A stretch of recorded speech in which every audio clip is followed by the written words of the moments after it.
Hi everyone, this is Anam. Welcome to PhD jobs and admission. So आज के इस lecture में हम डीयू यूनिवर्सिटी यानी दिल्ली यूनिवर्सिटी के पीएचडी एंट्रेंस एग्जामिनेशन के लिए मोस्ट इंपॉर्टेंट रिसर्च मेथोडोलॉजी के एमसीक्यूज देखने जा रहे हैं। बहुत ही इंपॉर्टेंट सेशन होने वाला है।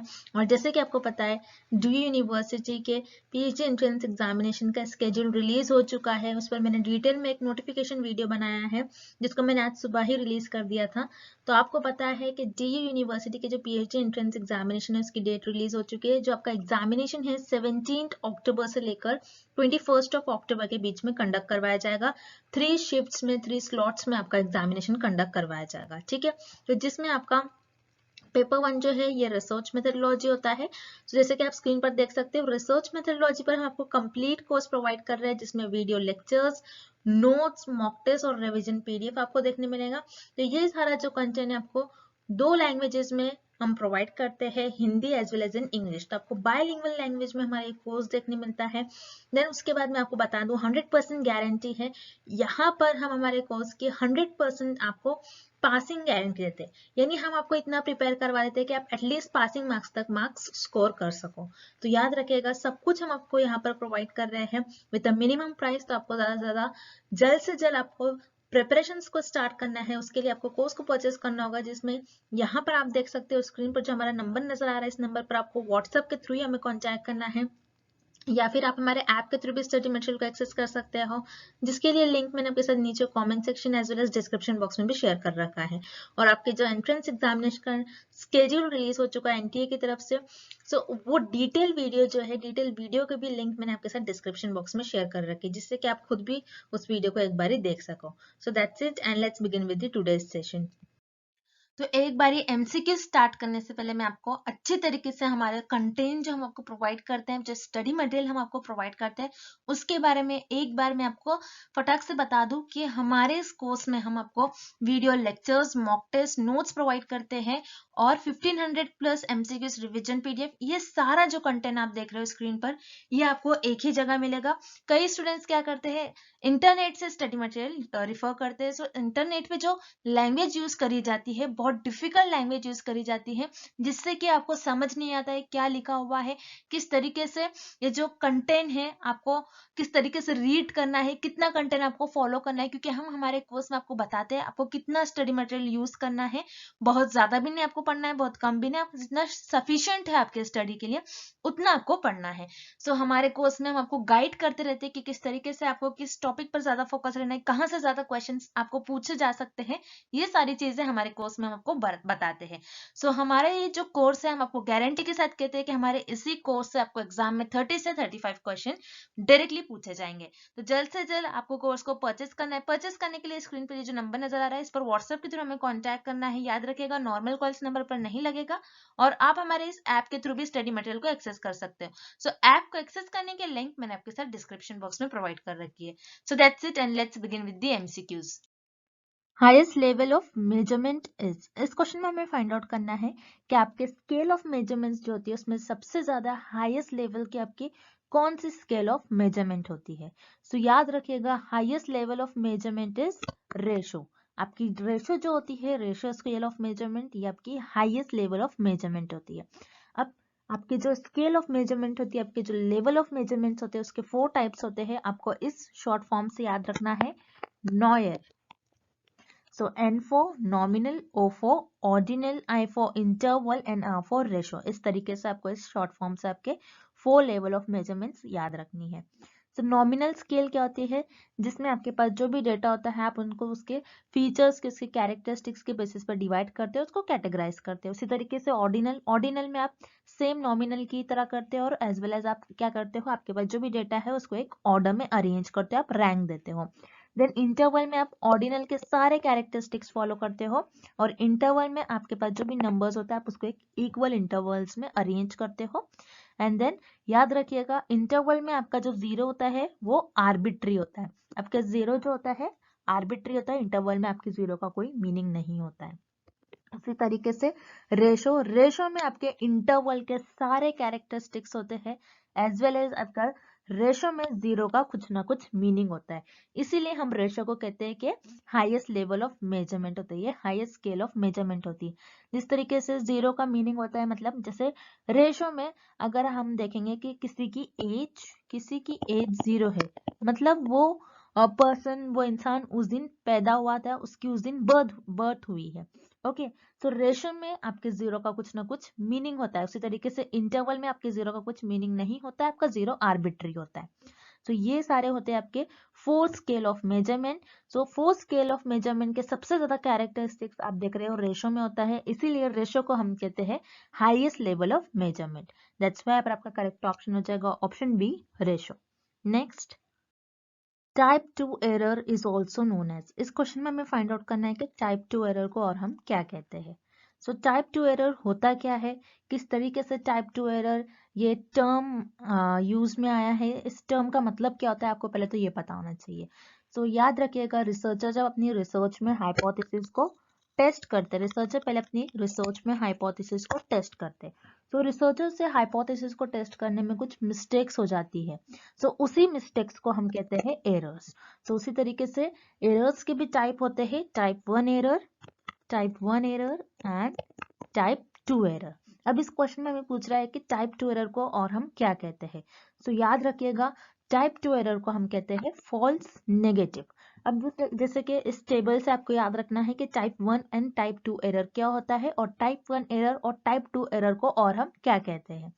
तो टाइप 1 एरर कब होता है, जब आपकी नल हाइपोथेसिस ट्रू होती है, फिर भी आप उसको रिजेक्ट करते हो, सो वो हो जाती है आपकी टाइप 1 एरर। और टाइप 2 एरर कब अकर होता है, जब आपकी नल हाइपोथेसिस फॉल्स होती है, फॉल्स होने के बावजूद आप उसको एक्सेप्ट कर लेते हो, तब वो हो जाता है आपका type 2 error. Okay, clear. Then अब इस क्वेश्चन में हमें पूछ रहा है कि टाइप 2 एरर कब होता है, क्योंकि टाइप 2 एरर कब होता है, जब आपकी नल हाइपोथेसिस फॉल्स होती है, फिर भी आप उसको एक्सेप्ट करते हो, तब होता है आपका टाइप 2 एरर। तो आपकी नल हाइपोथेसिस फॉल्स है, इनकरेक्ट है, मतलब आपकी जो नल हाइपोथेसिस है ये नेगेटिव है, और आपने क्या कर लिया, यहाँ पर आपका डिसीजन क्या था, इनकरेक्ट डिसीजन था, आपका डिसीजन रॉन्ग था, मतलब ये ऑलरेडी आपकी नल हाइपोथेसिस फॉल्स थी, लेकिन फिर भी आपने उसको एक्सेप्ट कर लिया, तो आपका जो डिसीजन था यहाँ पर ये फॉल्स था, इसीलिए टाइप 2 एरर को हम कहते हैं फॉल्स नेगेटिव। उसी तरीके से टाइप 1 एरर का भी आप देख लीजिए, एग्जाम में type 1 error is also known as, ऐसा भी क्वेश्चन आ सकता है, तो उस केस में आपका आंसर हो जाएगा फॉल्स पॉजिटिव। अब टाइप 1 एरर को हम फॉल्स पॉजिटिव क्यों कहते हैं, क्योंकि यहाँ पर आप देखिए, आपकी जो नल हाइपोथेसिस होती है वो ट्रू होती है, फिर भी आप उसको रिजेक्ट करते हो, तब आपका होता है टाइप 1 एरर। तो यहाँ पर आपकी जो नल हाइपोथेसिस है ट्रू है, मतलब ये पॉजिटिव सेंस कर रहा है, आपकी नल हाइपोथेसिस ट्रू है, लेकिन आपने यहाँ पर कैसा डिसीजन ले लिया, इनकरेक्ट डिसीजन ले लिया, फॉल्स डिसीजन ले लिया, ट्रू होने के बाद भी आपने इसको रिजेक्ट कर दिया, तो आपका डिसीजन फॉल्स था।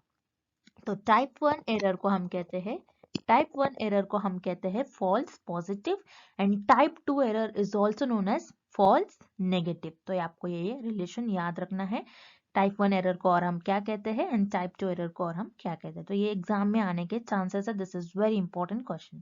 सो type 2 error is also known as false negative, so यहाँ पर आपका ऑप्शन भी करेक्ट हो जाएगा। Next, Which of the following is the major purpose of descriptive research? इस क्वेश्चन में हमें फाइंड आउट करना है कि डिस्क्रिप्टिव रिसर्च का मेन पर्पस, मेजर पर्पस क्या होता है। सो डिस्क्रिप्टिव रिसर्च क्या होती है, पहले तो आपको ये पता होना चाहिए। डिस्क्रिप्टिव रिसर्च में जो फेनोमेना एग्जिस्ट करता है, जो पर्टिकुलर कोई फेनोमेना है, अगर वो फेनोमेना एग्जिस्ट करता है, उसी फेनोमेना को, अगर उस फेनोमेना पर आपके पास कोई पुरानी इंफॉर्मेशन होगी, उसी को आप एज इट इज डिस्क्राइब करते हो आपकी रिसर्च में। सो ये होती है आपकी डिस्क्रिप्टिव रिसर्च। और डिस्क्रिप्टिव रिसर्च का मेन पर्पस, मेन एम होता है कि आपके जो करंट अफेयर्स है, मतलब जो प्रेजेंट में जो आपका फिनोमेना अकर हो रहा है, आप उसको डिस्क्राइब करते हो। सो यहाँ पर आपका करेक्ट ऑप्शन हो जाएगा option B, description of the state of affairs at is exist at present, मतलब प्रेजेंट में जो फिनोमेना अकर हो रहा है, आप उसको ऑब्जर्व करके आप उसको डिस्क्राइब करते हो। जैसे मान लीजिए कोई मार्केटिंग है, तो आपकी याद रखिएगा डिस्क्रिप्टिव रिसर्च ज्यादातर मार्केटिंग में यूज होती है। जैसे मार्केटिंग में आपका जो शेयर है वो कम ज्यादा हो रहा है, तो उसको डिस्क्राइब करने के लिए किसी कंपनी का प्रॉफिट आज गेन हुआ है, तो उसी को ऑब्जर्व करके आपने क्या किया, उस फेनोमेना को डिस्क्राइब कर दिया। तो डिस्क्रिप्टिव रिसर्च का मेन पर्पस यही होता है, जो प्रेजेंट में जो फेनोमेना अकर हो रहा है, जो प्रेजेंट में जो हमारे करंट अफेयर्स होते हैं, उनको डिस्क्राइब करने के लिए हम डिस्क्रिप्टिव रिसर्च का यूज करते हैं। सो यहाँ पर आपका ऑप्शन भी करेक्ट हो गया। देन हम रिमेनिंग ऑप्शन भी देख लेते हैं। Option A, analysis of fact. Fact को एनालाइज करने के लिए हम डिस्क्रिप्टिव रिसर्च यूज करते, लेकिन हमें इसके मेन पर्पस, मेजर पर्पस पूछ रहा है, तो यहाँ पर ऑप्शन ए इनकरेक्ट है। Then option C, it is based on measurement of quantity. Yes, हम डिस्क्रिप्टिव रिसर्च में क्वांटिटी को मेजर करते हैं। बेसिकली डिस्क्रिप्टिव रिसर्च आपकी क्वांटिटेटिव रिसर्च के अंडर आती है। सो क्वांटिटेटिव रिसर्च भी नंबर्स से और मेजरमेंट से रिलेटेड है। सो यहाँ पर डिस्क्रिप्टिव रिसर्च में भी आप मेजर करते हो चीजों को, लेकिन मेन पर्पस किसी की कोई क्वांटिटी को मेजर करना नहीं होता है, बल्कि डिस्क्रिप्टिव रिसर्च का मेन पर्पस होता है किसी करंट अफेयर्स को आप डिस्क्राइब करते हो। तो यहाँ पर आपको ऑप्शन सी भी इनकरेक्ट हो जाएगा। Then option D, it relies on expression और ऑब्जर्वेशन अलोन। सिर्फ आप ऑब्जर्वेशन नहीं करते हो, डिस्क्रिप्टिव रिसर्च में किसी चीजों को ऑब्जर्व कर कर आप उस फेनोमेना को डिस्क्राइब करने की कोशिश करते हो। सो यहाँ पर आपका ऑप्शन डी इनकरेक्ट है। सो मेन पर्पस आपका डिस्क्रिप्टिव रिसर्च का होता है, जब भी आपके करंट अफेयर्स है, जब भी आपके प्रेजेंट में फेनोमेना अकर हो रहा है, आप उसको डिस्क्राइब करते हो। तो यहाँ पर आपका ऑप्शन भी करेक्ट हो जाएगा। Next, predicting the outcome of research is. इस क्वेश्चन में हमें फाइंड आउट करना है कि अगर आप आपके रिसर्च में जो भी आउटकम्स आ रहे हैं, रिजल्ट आ रहे हैं, उसको आप प्रिडिक्ट कर रहे हो, कुछ गेसेस कर रहे हो कि ऐसा हो सकता है, ऐसा रिजल्ट आ सकते हैं, सो उस चीज को हम क्या कहते हैं? सो उससे हम कहते हैं रिसर्च हाइपोथेसिस। अब हाइपोथेसिस क्या होता है, आपको ये पता होना चाहिए। हाइपोथेसिस एक टेंटेटिव स्टेटमेंट होता है। टेंटेटिव का मतलब होता है टेम्पररी स्टेटमेंट, जो रिसर्चर के अजम्पशंस और गेसेस पर बेस्ड होता है। अब टेंटेटिव स्टेटमेंट कैसा हो सकता है? मान लीजिए कोई डिसीज है, जैसे लंग डिसीज है। लंग डिसीज के अगेंस्ट मैंने कोई ड्रग फॉर्म किया। ओके, मैं क्या कर रही हूँ? लंग डिसीज के अगेंस्ट ड्रग फॉर्म कर रही हूँ। सो मैं यहाँ पर एक टेंटेटिव स्टेटमेंट दे सकती हूँ अपने अजम्पशंस और प्रिडिक्शंस के बेसिस पर कि XYZ अगर कोई ड्रग है, अगर आप वो लेते हो तो हो सकता है आपकी जो लंग डिसीज है वो क्योर हो सकती है। मैंने यहाँ पर कंफर्म नहीं कहा है, मैंने यहाँ पर प्रिडिक्ट करा है कि हो सकता है कि अगर आप XYZ कोई ड्रग ले रहे हो तो हो सकता है आपके जो लंग डिसीज है वो क्योर हो। सो ये होता है प्रिडिक्शन, और प्रिडिक्शन हम सिर्फ और सिर्फ, और रिसर्च प्रिडिक्शन और अजम्पशन सिर्फ और सिर्फ रिसर्च हाइपोथेसिस में करते हैं, ताकि उनकी जो रिसर्च के आउटकम्स है उनको वो कुछ गेस कर सके, उस पर कोई प्रिडिक्ट कर सके। सो वो रिसर्च हाइपोथेसिस में करते हैं। सो यहाँ पर आपका ऑप्शन डी करेक्ट है। अब जो इनकरेक्ट ऑप्शन है उसे भी हम डिस्कस कर लेते हैं। जैसे ऑप्शन ए आपको गिवन है रिसर्च डिजाइन। रिसर्च डिजाइन जिसे हम ब्लूप्रिंट भी कहते हैं, याद रखिएगा, रिसर्च डिजाइन को हम ब्लूप्रिंट भी कहते हैं। अब रिसर्च डिजाइन क्या होती है? जिसमें रिसर्चर प्लानिंग करते हैं कि उनके रिसर्च में किस तरीके से वो डेटा कलेक्ट करेंगे, कहाँ से सैंपल सेलेक्ट करेंगे, किस तरीके से वो इंटरव्यू लेंगे, किस तरीके से उनका डेटा कलेक्ट करेंगे, किस पॉपुलेशन से वो डेटा कलेक्ट करेंगे। तो बेसिकली रिसर्च डिजाइन में रिसर्चर प्लानिंग करते हैं कि किस तरीके से वो अपनी रिसर्च को परफॉर्म करेंगे। सो रिसर्च डिजाइन में रिसर्चर कोई प्रिडिक्शन और गेसेस नहीं करते। सो यहाँ पर आपका ऑप्शन है इनकरेक्ट है। Then option B research question. Research question क्या होगा? अगेन रिसर्च क्वेश्चन में आप कोई प्रिडिक्शन नहीं कर सकते। आपका क्वेश्चन, जिस क्वेश्चन पर आप रिसर्च परफॉर्म कर रहे हो, जैसे मेरा क्वेश्चन था, मैं जैसे मेरा यहाँ पर मेरा एम था कि मैं लंग्स डिसीज के अगेंस्ट ड्रग को फॉर्म करूं। सो रिसर्च क्वेश्चन क्या होगा मेरा इस केस में कि XYZ जो ड्रग है, so what is the relation between XYZ drugs and lung disease. ये ड्रग और लंग डिसीज के बीच में जो रिलेशन है वो मुझे फाइंड आउट करना है कि ये ड्रग लेने से लंग डिसीज क्योर हो रही है या फिर नहीं। सो ये मेरा रिसर्च क्वेश्चन होगा। रिसर्च क्वेश्चन में मैं कोई प्रिडिक्शन और गेसेस नहीं कर सकती हूँ। सो यहाँ पर आपका ऑप्शन बी भी इनकरेक्ट है। Then option C research objective. Research objective मतलब आपका एम क्या है रिसर्च का, आप क्यों रिसर्च करना चाहते हो। सो रिसर्च ऑब्जेक्टिव में अभी अगेन आप कोई प्रिडिक्शन और गेसेस नहीं करते हो। सो यहाँ पर अभी आपका ऑप्शन सी इनकरेक्ट हो जाएगा। So here correct option is option D, research hypothesis. Next, in which of the following non-random sampling techniques does a researcher ask participants to identify other potential research participants? इस question में हमें find out करना है कि ऐसी कौन सी non random sampling technique है जिसमें रिसर्चर पार्टिसिपेंट से कहते हैं कि तुम खुद जाओ और पार्टिसिपेंट्स को कलेक्ट कर लाओ और पार्टिसिपेंट्स को पार्ट करने के लिए कहो इस रिसर्च स्टडी में। सो वो होता है आपका स्नोबॉल सैम्पलिंग। अब स्नोबॉल सैम्पलिंग क्या होता है हम इस डायग्राम के थ्रू समझते हैं। जैसे ये मान लीजिए ये रिसर्चर है, ये आपका रिसर्चर है। अब रिसर्चर को कोई 2 पर्सन पता थे, इन 2 पर्सन को रिसर्चर ने चूज कर लिया क्योंकि रिसर्चर यहाँ पर किस टॉपिक पर स्टडी कर रहे थे कि जो लोग ड्रग कंज्यूम करते हैं। अब ड्रग लेना ये एक क्राइम है, तो जाहिर सी बात है लोग खुद से पार्टिसिपेट नहीं करेंगे। सो रिसर्चर को कोई 1-2 लोग मिल गया, देन इन 2 लोगों से रिसर्चर ने कहा कि तुम और ऐसे पार्टिसिपेंट्स को कलेक्ट कर लाओ और ऐसे पर्सन्स को कलेक्ट कर लाओ जो ड्रग कंज्यूम करते हो, जो ड्रग लेते हो। तो ये दोनों लोग क्या करेंगे और लोगों को कलेक्ट कर लाएंगे और पार्टिसिपेंट्स को ढूंढ कर लाएंगे क्योंकि जो ड्रग लेते हैं। तो इस तरीके से स्नोबॉल सैम्पलिंग में रिसर्चर अपने जो पार्टिसिपेंट्स होते हैं उन्हीं को कहते हैं कि और पार्टिसिपेंट्स को ढूंढ कर लाओ जो हमारे जो रिसर्च है उस स्टडी में और रिसर्च में पार्टिसिपेंट्स कर सके। सो इस तरीके से आपका स्नोबॉल सैम्पलिंग में जो पार्टिसिपेंट्स होते हैं उन्हीं को रिसर्चर कहते हैं कि और पार्टिसिपेंट्स को कलेक्ट कर लाओ। सो ये होता है आपका स्नोबॉल सैम्पलिंग। अब स्नोबॉल सैम्पलिंग ये किस तरीके से, हम इसे स्नोबॉल क्यों कहते हैं आपको ये पता होना चाहिए।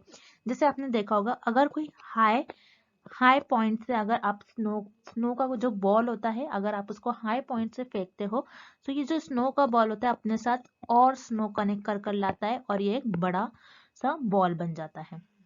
इसी तरीके से स्नोबॉल सैम्पलिंग में क्या होता है रिसर्चर के पास बहुत कम लोग होते हैं, देन यही लोग और लोगों को कलेक्ट कर लाते हैं तो ये एक बड़ा सर्कल बन जाता है, बहुत सारे लोग हो जाते हैं। उसी तरीके से स्नोबॉल सैम्पलिंग में पहले बहुत कम होते हैं, फिर इसी तरीके से स्नो जब हाई पॉइंट से नीचे उतरता है, नीचे आता है, सो वो स्नो और अपने साथ और स्नो को कलेक्ट कर लाता है। इसी तरीके से इसीलिए इस सैम्पलिंग का नाम हो गया आपका स्नोबॉल सैम्पलिंग। तो याद रखिएगा स्नोबॉल सैम्पलिंग में रिसर्चर पार्टिसिपेंट्स को ही कहते हैं कि खुद वो और पार्टिसिपेंट्स को कलेक्ट कर लाए। तो यहाँ पर मेजर रोल पार्टिसिपेंट्स का होता है क्योंकि वो और दूसरे पार्टिसिपेंट्स को कलेक्ट कर लाते हैं। सो उसे हम कहते हैं स्नोबॉल सैम्पलिंग। बाकी कन्वीनियंस, पर्पसिव और कोटा सैम्पलिंग में मेजर रोल आपका रिसर्चर का होता है। दैट्स व्हाई आपका option A, B and C तीनों भी इनकरेक्ट हो जाएगा। Correct option is option D, snowball sampling. Next, out of the following which is not considered to be plagiarism. इस क्वेश्चन में हमें फाइंड आउट करना है कि कौन सा ऐसा ऑप्शन है जिससे हम प्लेजरिज्म कंसिडर नहीं करते हैं। तो हम वन बाय वन ऑप्शंस देखते हैं। Option A, reproducing in your paper a chart content in the author's work. आपने क्या करा, एक चार्ट था, अपने किसी ऑथर का वर्क था, उसको रिप्रोड्यूस कर दिया, फिर से एज इट इज आपने, रिप्रोड्यूस का मतलब होता है फिर से आपने वही प्रेजेंट कर दिया, सो फिर से आपने वही बता दिया। सो ये आपका, ये तो प्लेजरिज्म होता है। सो इसे हम प्लेजरिज्म कंसिडर करेंगे। सो यहाँ पर आपका ऑप्शन ए इनकरेक्ट हो जाएगा। Then option B, using the exact words of the author. आप किसी ऑथर ने कोई कंटेंट लिखा है, आप उसी कंटेंट को एग्जैक्ट वर्ड्स में लिख रहे हो, सो ये भी आपका प्लेजरिज्म होगा, मतलब आपने यहाँ पर कॉपी कर लिया, सो इसे भी हम प्लेजरिज्म कहते हैं। सो यहाँ पर आपका ऑप्शन बी इनकरेक्ट हो जाएगा। Then option C, using the information from the author's work that is regarded as common knowledge in the discipline. So yes, इसे हम plagiarism नहीं कहेंगे। So option C हमें क्या बता रहा है कि ऐसी information जो एक common knowledge पर based हो, जैसे humans have 2 eyes, okay? मतलब हम लोगों के पास ह्यूमन बॉडी, ह्यूमन बींग्स के पास 2 आईज होती है।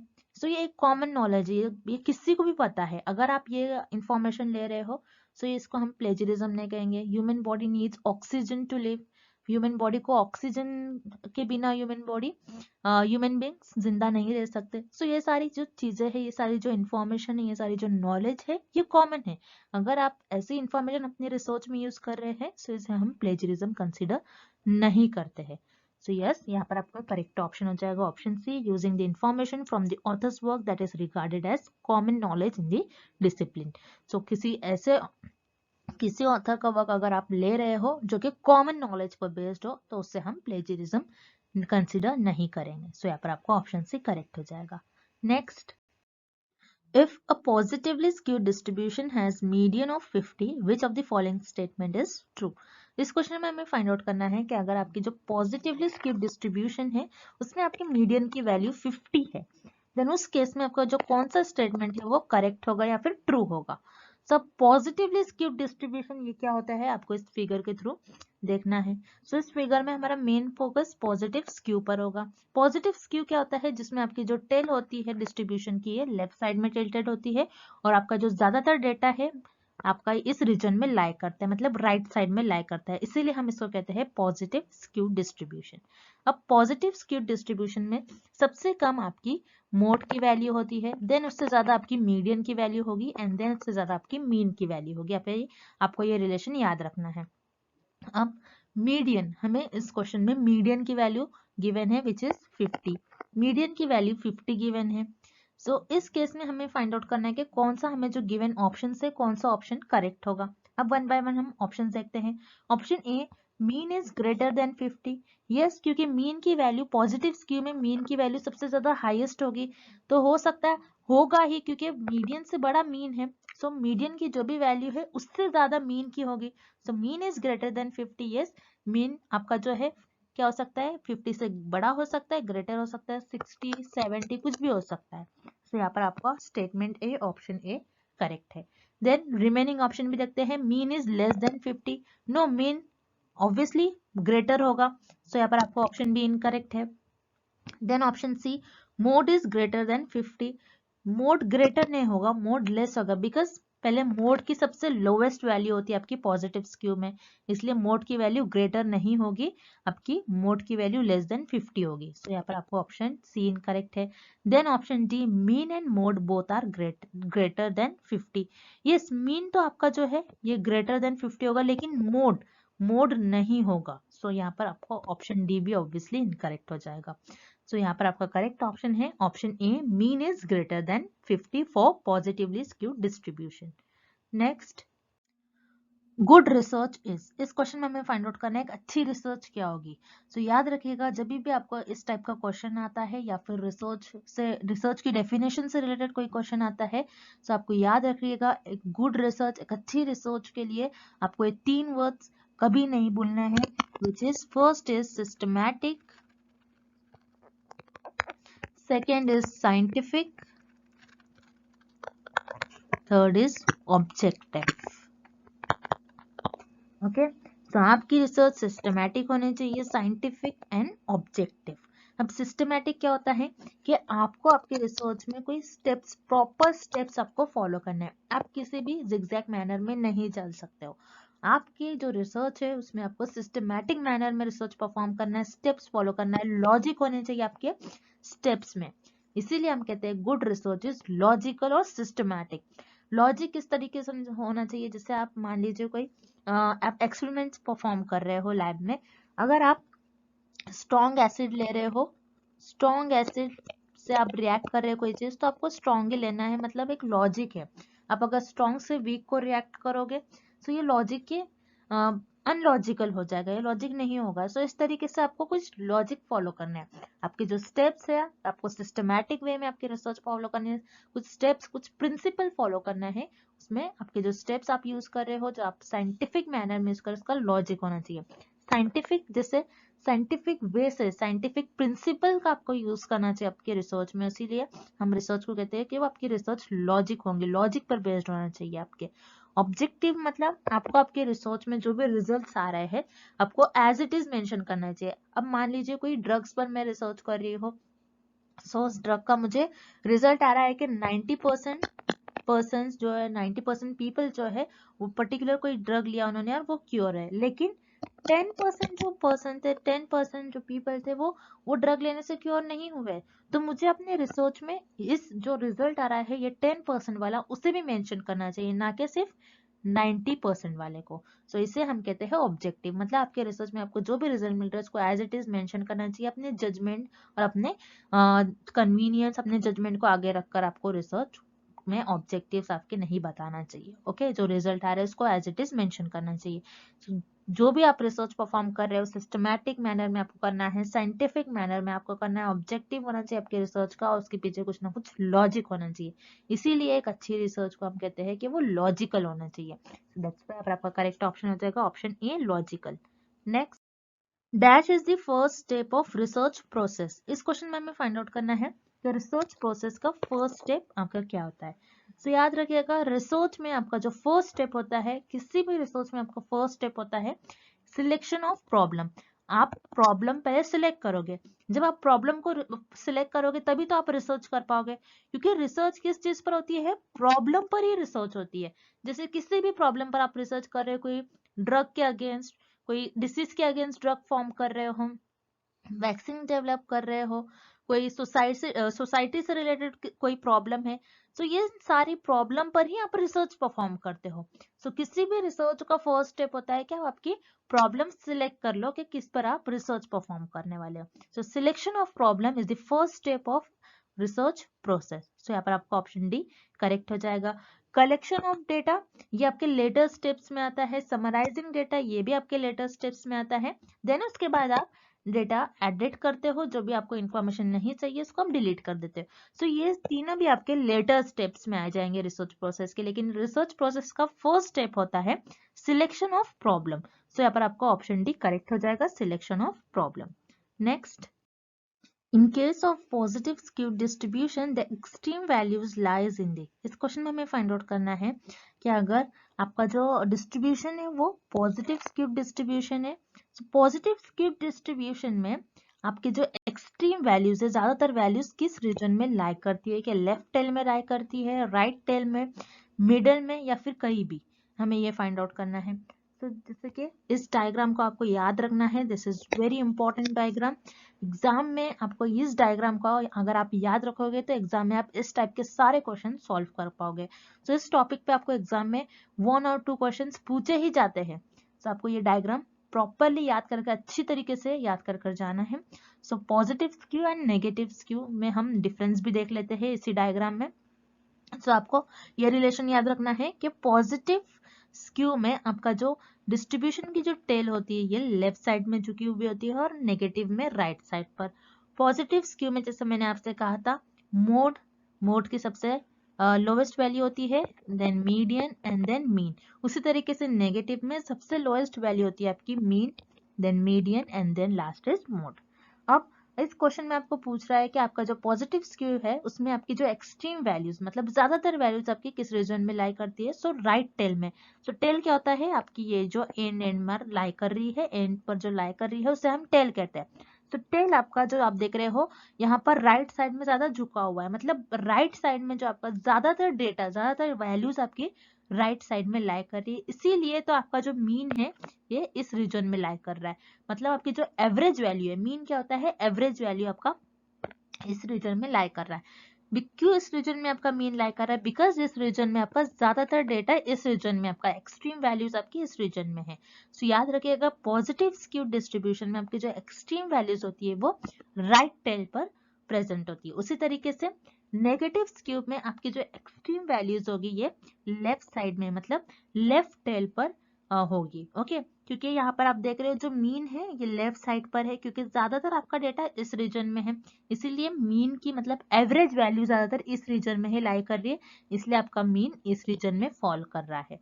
ओके, सो याद रखिएगा पॉजिटिव स्क्यू में आपकी जो एक्सट्रीम वैल्यूज, मतलब ज्यादातर वैल्यूज आपकी किस रीजन में लाई करेगी, राइट टेल। राइट टेल पर आपकी ज्यादातर वैल्यूज राइट टेल पर पॉजिटिव स्क्यू में लाई करेगी और नेगेटिव स्क्यू में लेफ्ट टेल पर। For this question option be here is the right answer. Positive skew में आपकी राइट टेल पर ज्यादातर वैल्यूज लाई करेगी।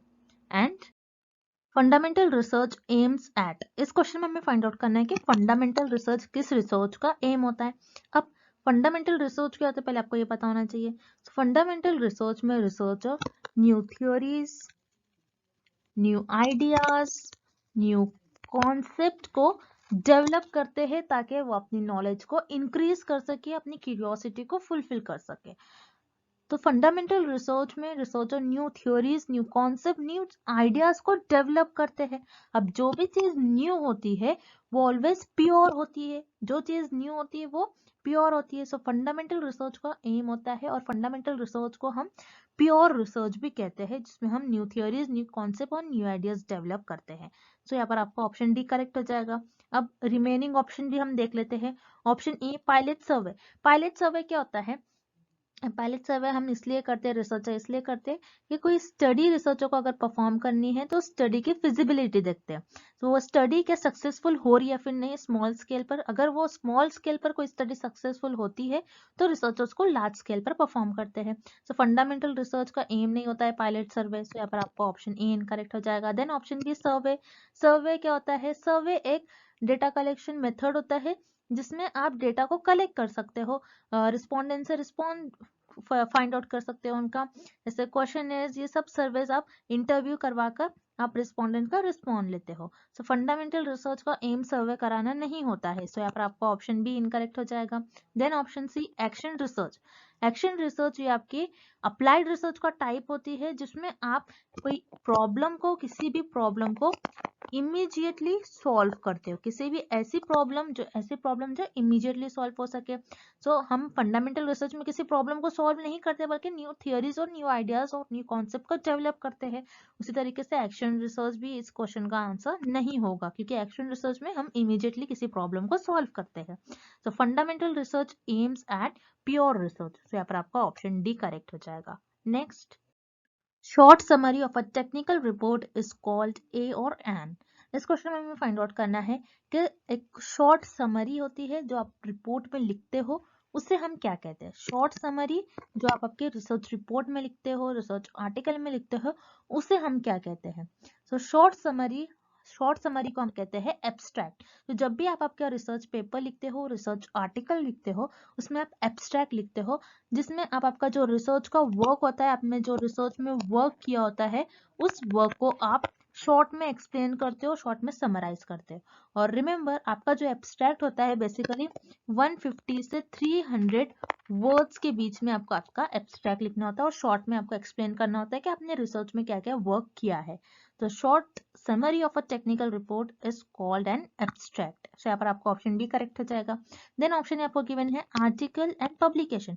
आर्टिकल और पब्लिकेशन में आप कोई शॉर्ट समरी नहीं लिखते हो, सो यहाँ पर आपका ऑप्शन बी और ऑप्शन ए एंड सी दोनों भी इनकरेक्ट हो जाएगा। एंड ऑप्शन डी आपको गिवन है गाइड। ऑब्वियसली गाइड इस क्वेश्चन का करेक्ट ऑप्शन नहीं हो जाएगा।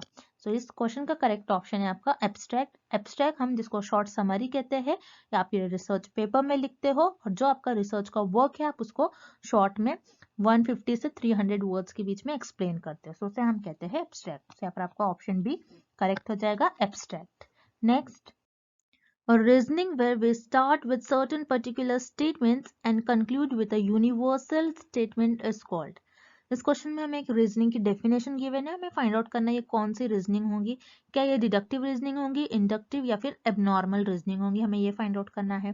सो इस क्वेश्चन में हमें ये बता रहा है कि एक रीजनिंग है, उस रीजनिंग को आपने स्टार्ट किया एक पर्टिकुलर स्टेटमेंट से, मतलब एक पर्टिकुलर आपने कुछ चीजों को, एक पर्टिकुलर चीज को ऑब्जर्व करा, ऑब्जर्व कर आपने उस एक यूनिवर्सल स्टेटमेंट दिया, मतलब ऑब्जर्व कर आपने एक जर्नल स्टेटमेंट दिया, जर्नल थ्योरी दी।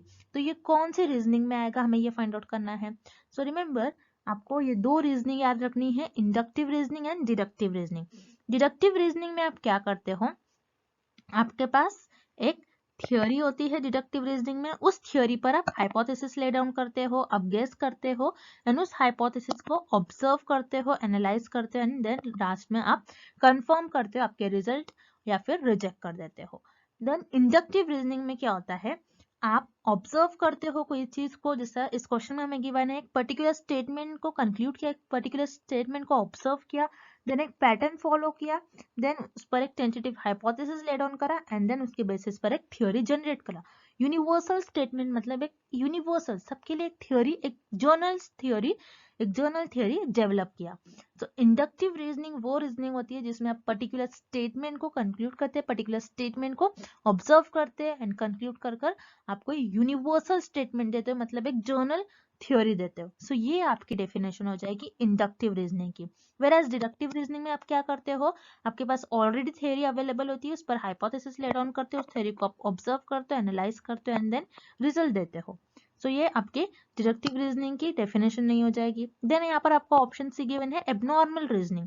एबनॉर्मल रीजनिंग आपके साइकोलॉजी से रिलेटेड एक टर्म है, सो ये आपका ऑप्शन सी इनकरेक्ट हो जाएगा। बस रिसर्च में आपको दो ही टाइप की रीजनिंग याद रखना है, इंडक्टिव एंड डिडक्टिव। सो हम फिर से एक बार देख लेते हैं। डिडक्टिव रीजनिंग वो होती है जिसमें आपके पास ऑलरेडी थ्योरी अवेलेबल होती है, उस थ्योरी पर आप हाइपोथेसिस ले डाउन करते हो, देन उस हाइपोथेसिस को आप ऑब्जर्व करते हो, एनालाइज करते हो एंड देन रिजल्ट कंफर्म कर देते हो।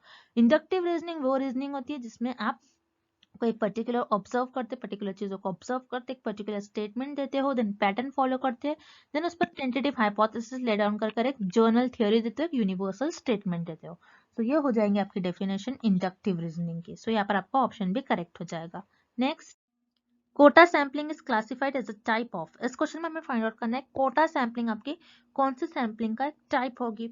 सो कोटा सैम्पलिंग आपको याद रखना है, कोटा सैम्पलिंग आपकी नॉन प्रोबेबिलिटी सैम्पलिंग का एक टाइप होती है जिसमें आप पॉपुलेशन में से जिन मेंबर्स को सिलेक्ट करोगे वो आप आपके पर्पस, जजमेंट और कन्वीनियंस के बेसिस पर सिलेक्ट करते हो, और कोटा सैम्पलिंग में आप पॉपुलेशन में से मेंबर्स को नॉन रैंडम वे से सिलेक्ट कर लोगे, इसलिए quota sampling is classified as a type of non random sampling.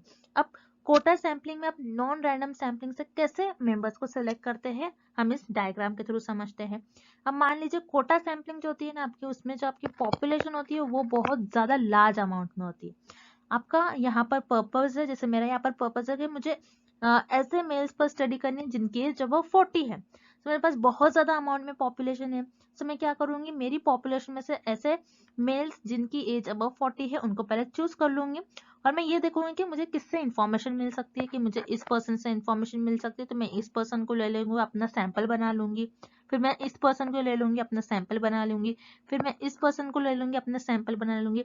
तो इसी तरीके से मैं अपनी पॉपुलेशन में से ऐसे मेंबर्स को लूंगी पहले तो जिनकी एज अब 40 है और मुझे ऐसा लगता है कि मुझे उनसे इन्फॉर्मेशन मिल सकती है, और मैं उन लोगों को लूंगी और ये मेरा सैंपल बन जाएगा और इस पर मैं रिसर्च परफॉर्म करूंगी। तो इस तरीके से आप कोटा सैम्पलिंग में नॉन रैंडम वे से आपके सैंपल्स को सेलेक्ट कर लेते हो, इसलिए quota sampling is classified as a type of non random sampling. से यहाँ पर आपका ऑप्शन सी करेक्ट हो जाएगा। देन ऑप्शन है रैंडम सैम्पलिंग। रैंडम सैम्पलिंग क्या होता है, जिसमें आप रैंडमली पॉपुलेशन में से मेंबर्स को सिलेक्ट कर लोगे। सो यहाँ पर आप आपका जजमेंट नहीं लगा सकते हो कि मुझे किस किस पर्सन से इन्फॉर्मेशन मिल सकती है, तो आप रैंडमली सिलेक्ट कर लेते हो। सो यहाँ पर आपका ऑप्शन ई इनकरेक्ट हो जाएगा, बिकॉज कोटा सैम्पलिंग में आप आपके पर्पस, कन्वीनियंस और जजमेंट के बेसिस पर से पॉपुलेशन में से मेंबर्स को सिलेक्ट कर लेते हो। अब रह गई बात आपकी ऑप्शन बी और डी की। ऑप्शन बी आपको गिवन है डायरेक्ट सैम्पलिंग। डायरेक्ट सैम्पलिंग क्या होती है, जिसमें आप पॉपुलेशन में से जो आपकी एक्चुअल पॉपुलेशन है उसी में से मेंबर्स को रैंडमली सिलेक्ट करो। सो ये हो जाती है आपकी डायरेक्ट सैम्पलिंग। और इनडायरेक्ट सैम्पलिंग क्या होती है कि आप जो पॉपुलेशन में है जो मेंबर्स होते हैं उनके कुछ उनके आइडेंटिटीज की बेसिस पर से उनको सेलेक्ट कर लेते हो, जैसे उनके वोटर आईडीज, उनका इलेक्शन कार्ड, उनका ड्राइविंग लाइसेंस, तो इन सारे डॉक्यूमेंट्स के बेसिस पर से आप उन मेंबर्स को सेलेक्ट कर लेते हो। सो वो हो जाएगा आपका इनडायरेक्ट सैम्पलिंग। तो direct sampling and indirect sampling ये क्वेश्चन का आंसर नहीं होगा, बिकॉज कोटा सैम्पलिंग में आप पॉपुलेशन में से मेंबर्स को उनके जजमेंट और पर्पस के अकॉर्डिंग मेंबर्स को सिलेक्ट कर लेते हो और नॉन रैंडम सैम्पलिंग बेस से सिलेक्ट कर लेते हो। दैट्स व्हाई अगर आपका करेक्ट ऑप्शन हो जाएगा option C, non random sampling. Next, interviewing all members of a given population is called. इस क्वेश्चन में हमें फाइंड आउट करना है कि आप अगर आपकी जो पॉपुलेशन है उस पॉपुलेशन में से पूरे मेंबर्स से, ऑल मेंबर्स, पूरे मेंबर्स से आप इंटरव्यू ले रहे हो, उनका पूरा मेंबर्स का इंटरव्यू कंडक्ट करवा रहे हो, तो उसे हम क्या कहते हैं। सो वन बाय वन हम ऑप्शन देखते हैं। Option a sample. अगर आप पूरी पॉपुलेशन से इंटरव्यू कंडक्ट करवा रहे हो तो वो सैंपल नहीं होता, बल्कि पॉपुलेशन में से अगर आप कुछ मेंबर्स का इंटरव्यू कंडक्ट करवाते हैं तो वो आपका सैंपल होता है। सो यहाँ पर आपका ऑप्शन ए इनकरेक्ट हो जाएगा। देन ऑप्शन बी पोल। पोल क्या होता है, इसमें भी कुछ ही लोग होते हैं, कुछ लोग वोट करते हैं ये देखने के लिए कि कौन सी पार्टी जीतेगी।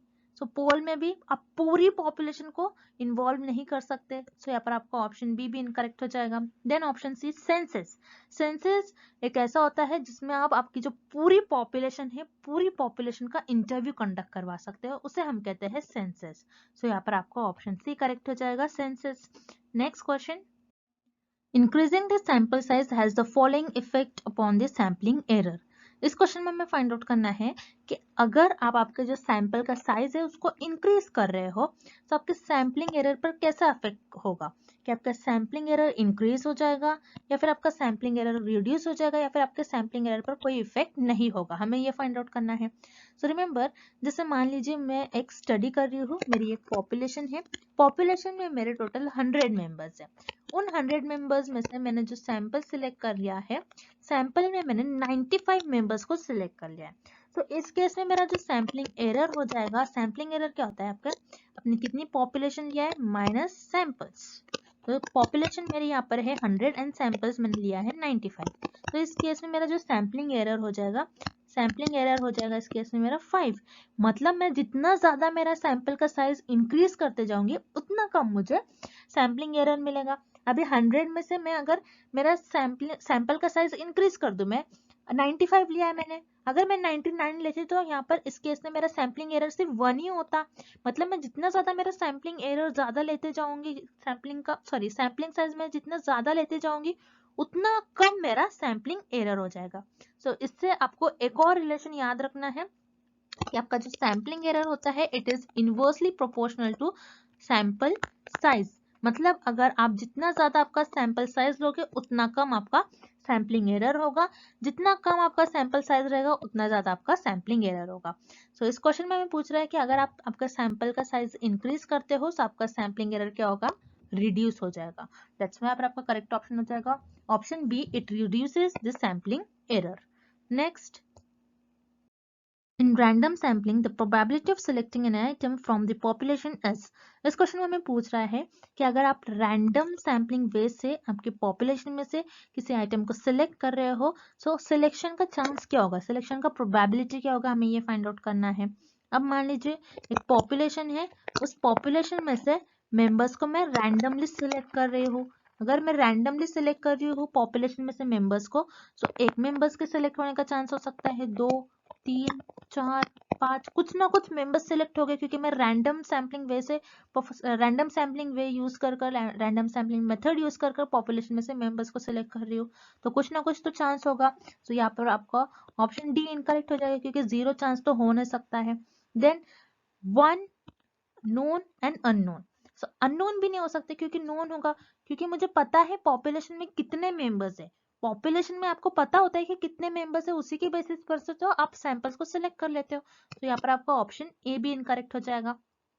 अब आपके जो पॉपुलेशन में से आप मेंबर सिलेक्ट कर रहे हो 1 या फिर अननोन, आपको ये दो ऑप्शन में से सिलेक्ट करना होगा। अब जैसे पॉपुलेशन में मेरे मेंबर्स है, तो उसकी प्रोबेबिलिटी होगी 1 upon capital N. Capital N आपकी पॉपुलेशन को रिप्रेजेंट करता है, कैपिटल एन आपकी पॉपुलेशन को रिप्रेजेंट करता है। सो प्रोबेबिलिटी क्या होगी, चांस क्या होगा, 1 अपॉन एन। अगर मैं एक मेंबर्स को सिलेक्ट कर रही हूँ और मेरी टोटल पॉपुलेशन, तो कितना चांस हो सकता है मैं पॉपुलेशन में से मेंबर्स को सिलेक्ट कर लूं। तो मुझे यहाँ पर नोन है चीज, सारी चीजें नोन है।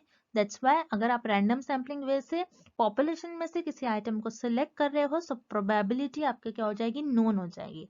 तो यहाँ पर आपका ऑप्शन बी करेक्ट हो जाएगा, नोन, क्योंकि एक मेंबर्स के सिलेक्ट होने का चांस तो होगा, लेकिन आप नहीं कह सकते हो कि सिर्फ एक ही मेंबर सिलेक्ट होगा, कितने भी सिलेक्ट हो सकते हैं, 2, 3, 4, 5। ओके, सो यहाँ आपको नोन होता है कि प्रोबेबिलिटी आपकी नोन हो जाएगी। सो यहाँ पर आपका ऑप्शन बी करेक्ट हो जाएगा।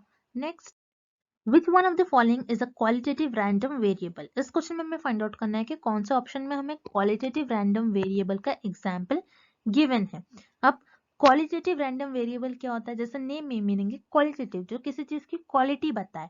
सो क्वालिटेटिव वेरिएबल्स में जो भी क्वालिटेटिव वेरिएबल्स होते हैं उसमें आपको जो इंफॉर्मेशन मिलती है वो वर्ड्स या फिर टेक्स्ट के फॉर्म में मिलती है। याद रखिएगा, क्वालिटेटिव वेरिएबल्स में आपको जो भी इंफॉर्मेशन मिलेगी वर्ड और टेक्स्ट के फॉर्म में मिलेगी, और क्वांटिटेटिव वेरिएबल में जो भी आपको एग्जांपल मिलती है, क्वांटिटेटिव वेरिएबल जो भी होंगे आपको सिर्फ और सिर्फ नंबर्स के फॉर्म में मिलेंगे, उनका जो भी वैल्यूज आएंगी, जो भी इंफॉर्मेशन होगी वो नंबर्स के फॉर्म में होगी।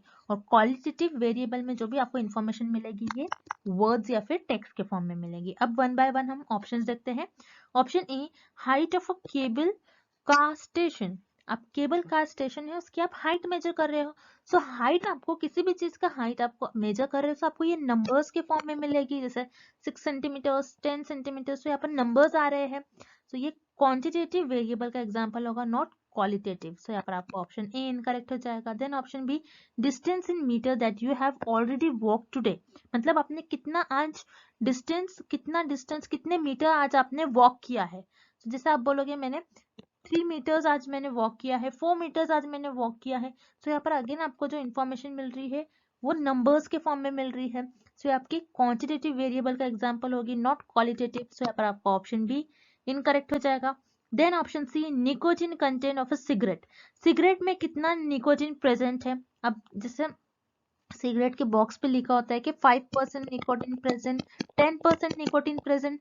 सो यहाँ पर 5, 10 आपको यहाँ पर अगेन जो इन्फॉर्मेशन मिल रही है नंबर्स के फॉर्म में मिल रही है। सो आपके क्वांटिटेटिव वेरिएबल्स में आ जाएगा, नॉट क्वालिटेटिव। सो यहाँ पर आपको ऑप्शन सी भी इनकरेक्ट हो जाएगा। Then option D, highest educational qualification of respondents. आपकी जो रिस्पोंडेंट्स है, आप जिससे डेटा कलेक्ट कर रहे हो, आप देखोगे कि उसमें उनका हाईएस्ट एजुकेशनल क्वालिफिकेशन क्या है। इससे आप नंबर्स, ये जो आप रिस्पोंडेंट्स का क्वालिफिकेशन मेजर कर रहे हो उसको आप नंबर से नहीं मेजर कर सकते हो, क्योंकि किसी ने ग्रेजुएशन किया होगा, किसी ने पोस्ट ग्रेजुएशन। सो ये यहाँ पर आप नंबर्स के बेसिस पर आप नहीं कैलकुलेट करोगे उनको, बल्कि ये क्वालिटी बता रहा है आपके रिस्पोंडेंट्स की। सो ये आपकी क्वालिटेटिव रैंडम वेरिएबल का एग्जाम्पल हो जाएगी। सो यहाँ पर आपका करेक्ट ऑप्शन हो जाएगा option D, highest educational qualification of respondents. Next, the last step of problem formulation is. इस क्वेश्चन में हमें फाइंड आउट करना है कि प्रॉब्लम फॉर्मुलेशन का लास्ट स्टेप क्या होता है। अब प्रॉब्लम फॉर्मुलेशन के कुछ स्टेप्स होते हैं, जैसे सर्वे, डिस्कशन, लिटरेचर, सर्वे। तो सर्वे क्या होता है, आप प्रिलिमिनरी सर्वे करवा कर देखते हो कि आपके रिसर्च में क्या हो रहा है। डिस्कशन, आप कुछ डिस्कस करते हो पर्टिकुलर टॉपिक पर, फिर आप एक प्रॉब्लम लेकर आते हो, उसको फॉर्मुलेट करते हो। देन लिटरेचर सर्वे, लिटरेचर सर्वे क्या होता है, आप सर्वे देखते हो, आप लिटरेचर व्यू देखते हो कि पुराने किस किस टॉपिक पर रिसर्च हुई है। फिर आप जो टॉपिक पर रिसर्च नहीं हुई इसको सिलेक्ट करते हो, उस प्रॉब्लम को फॉर्म करते हो। सो ये सारे आपके स्टार्टिंग के और मिडिल के कुछ स्टेप्स होते हैं प्रॉब्लम फॉर्मुलेशन के, आपके लास्ट स्टेप नहीं होते। सो यहाँ पर आपका option A, B and C तीनों भी इनकरेक्ट हो जाएंगे और करेक्ट ऑप्शन हो जाएगा option D, rephrasing the research problem. So आपका रिफ्रेजिंग द रिसर्च प्रॉब्लम ये आपका लास्ट स्टेप होता है।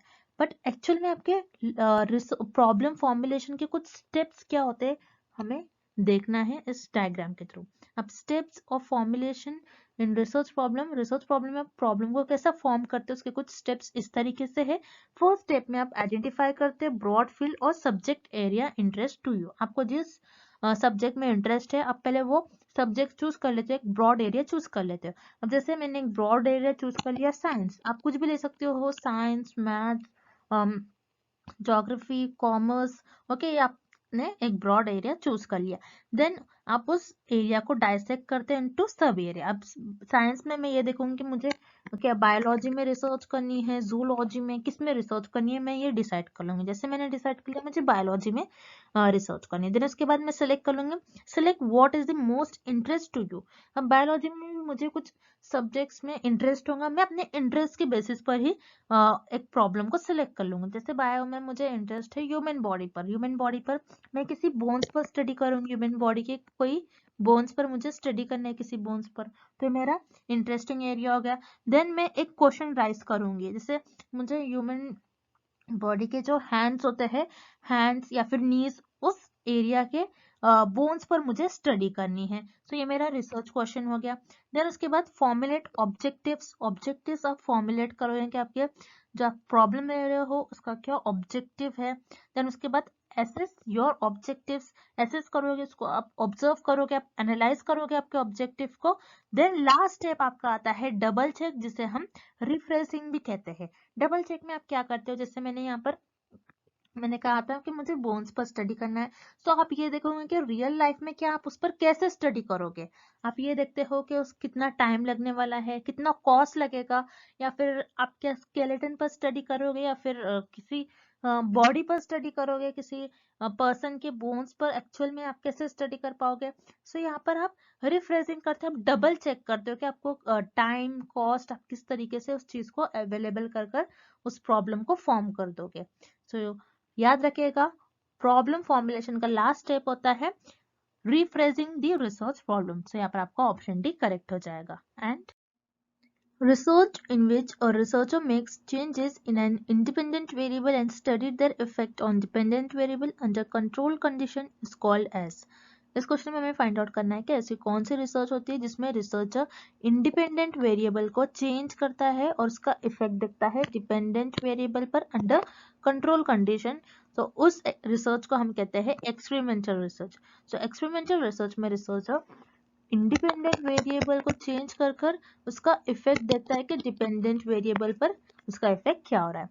जैसे मान लो इंडिपेंडेंट वेरिएबल है स्मोकिंग, आप कोई पर्सन स्मोकिंग कर रहा है, आप ये देखोगे कि स्मोकिंग का इफेक्ट क्या हो रहा है लंग्स पर।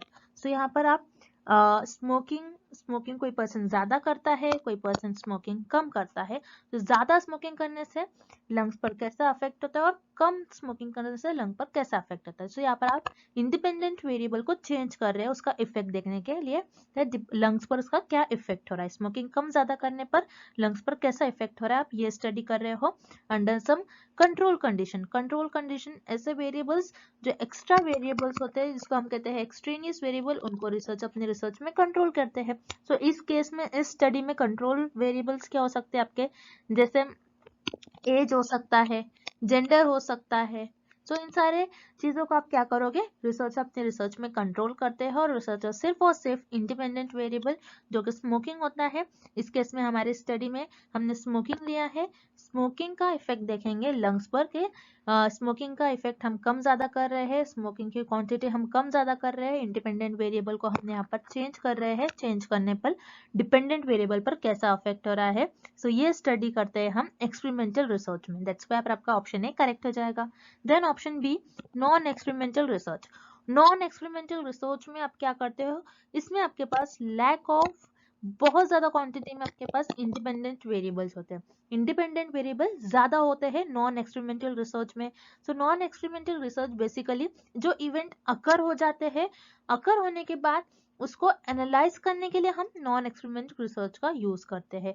सो यहाँ पर आपका ऑप्शन बी भी इनकरेक्ट हो जाएगा, बिकॉज नॉन एक्सपेरिमेंटल रिसर्च में हम कोई इंडिपेंडेंट वेरिएबल को चेंज कर उसका इफेक्ट नहीं देखते हैं डिपेंडेंट वेरिएबल पर। Then option C ethnographical research. Ethnographical research, ethnographic research क्या होती है, जिसमें आप डिफरेंट डिफरेंट कल्चर्स के बारे में स्टडी करते हैं, जैसे इंडियन कल्चर्स, वेस्टर्न कल्चर, तो सारे कल्चर्स के बारे में आप स्टडी करते हो।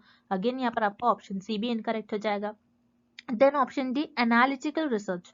एनालिटिकल रिसर्च क्या होती है, जिसमें आपके पास ऑलरेडी इंफॉर्मेशन प्रेजेंट होती है, उसी इंफॉर्मेशन को आप क्या करते हो, उस पर प्रैक्टिकल परफॉर्म कर देखते हो कि वो आपके पास जो इंफॉर्मेशन है वो सही या फिर नहीं, उसको प्रैक्टिकल करके उस इंफॉर्मेशन को एनालाइज करते रहते हो आप। सो एनालिटिकल रिसर्च ज्यादा करके आप एनालिटिकल केमिस्ट्री में यूज करते हो। सो यहाँ पर आपका ऑप्शन डी भी इनकरेक्ट हो जाएगा, बिकॉज एनालिटिकल रिसर्च में भी आप कोई इंडिपेंडेंट वेरिएबल को चेंज कर उसका इफेक्ट नहीं देखते हो डिपेंडेंट वेरिएबल पर। सो ऐसा सिर्फ और सिर्फ आप एक्सपेरिमेंटल रिसर्च में करते हैं। एक्सपेरिमेंटल रिसर्च में रिसर्चर इंडिपेंडेंट वेरिएबल को चेंज करता है और उसका इफेक्ट देखता है डिपेंडेंट वेरिएबल पर क्या हो रहा है अंडर सम कंट्रोल कंडीशन। सो ये डेफिनेशन हो जाएगी आपकी एक्सपेरिमेंटल रिसर्च की। सो यहाँ पर आपका ऑप्शन है करेक्ट हो जाएगा experimental research. And thank you for watching this video. I hope this lecture is helpful for you all and good luck with your preparations.